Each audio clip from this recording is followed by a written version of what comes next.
So you're feeling uneasy about the rise of populism and corporate tyranny. Or maybe you're unhappy because your favorite coffee shop closed down. And have you noticed how hard it is to really connect with people these days?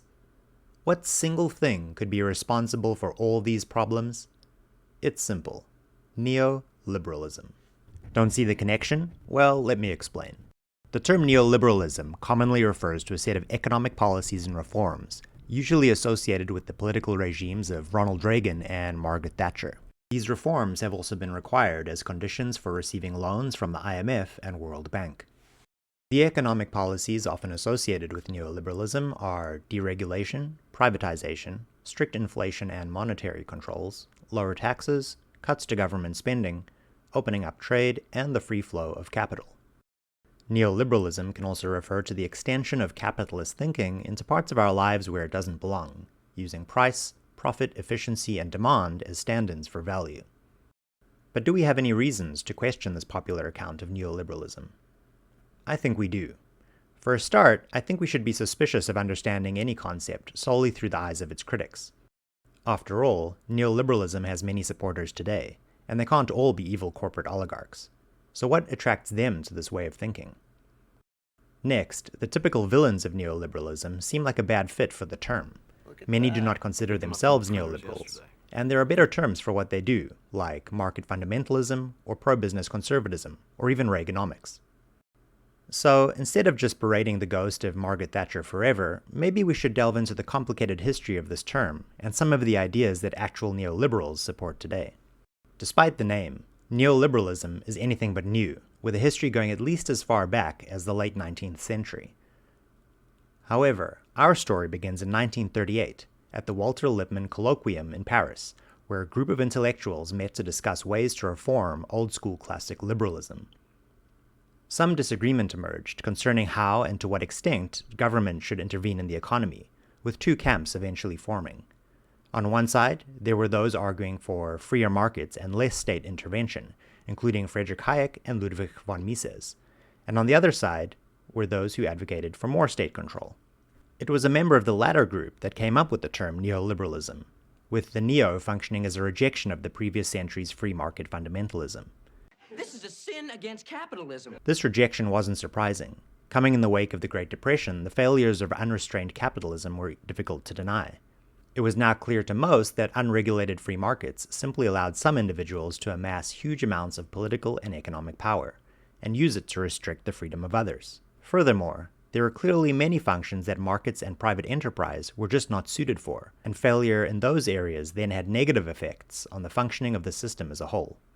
I don't understand how the U.S. economy works, much less some sort of self-sustaining one. But why try to rehabilitate economic liberalism if it had such flaws? Why not just go the route of collective or state-driven solutions?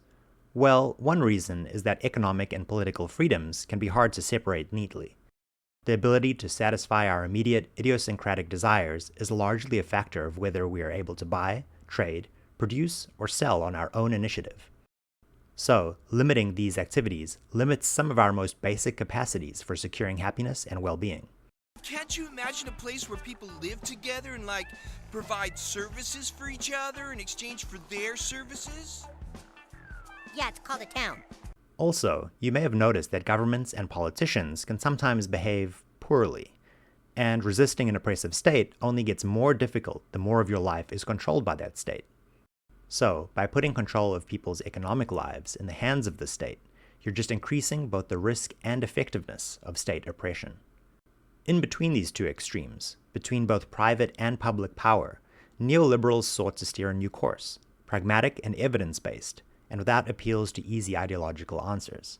That's why you're more likely to find neoliberals geeking out over zoning laws and tax incentives, rather than chanting slogans on the street or fighting petty culture war battles. But all this just seems to be a vague method for steering the ship, rather than actually providing anything specific to steer towards. So what are some more specific ideas that neoliberals tend to support? Here are a few. Promoting global prosperity, international cooperation, easier migration, and trade. Fostering innovation and entrepreneurship. Removing barriers to economic engagement, like abject poverty, homelessness, financial insecurity, and health issues. limiting the power of intrusive arbitrary bureaucracy and special interests. If that's still too vague, here's where I think most neoliberals would stand on various issues. Immigration? Good. War on drugs? Bad. Carbon tax? Good. Brexit? No. Universal basic income? Good. Some of these may sound pretty good to you, others not so much. But does any of that dispel the criticisms of neoliberalism? Does any of it answer the accusations that neoliberalism gives undue power to corporations? That it exposes vulnerable communities to the harmful effects of globalization, including predatory business practices? That its promotion of transnational organizations and institutions is anti-democratic, eroding legitimate state sovereignty? That it hastens environmental degradation and climate change? And what about a deeper concern, that the only thing neoliberalism has to offer are small adjustments to a fundamentally broken system? That the focus on fine-tuning economic policies ultimately debases and sacrifices other values and concerns, such as equality, social inclusion, democratic deliberation, and justice? John Maynard Keynes once defined economics as the science of thinking in terms of models, joined to the art of choosing models which are relevant.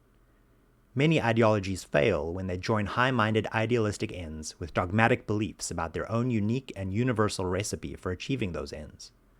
The question is, does neoliberalism make the same mistake? Is it just a self-justifying ideology in service of greed and power? Or is it a sensible and modest response to complex problems in a dangerously polarized world? Literally thousands of people cooperated to make this pencil. There was no commissar sending out orders from some central office. The impersonal operation of prices that brought them together and got them to cooperate to make this pencil so that you could have it for a trifling sum. That is why the operation of the free market is so essential to promote productive efficiency, but even more, to foster harmony and peace among the peoples of the world.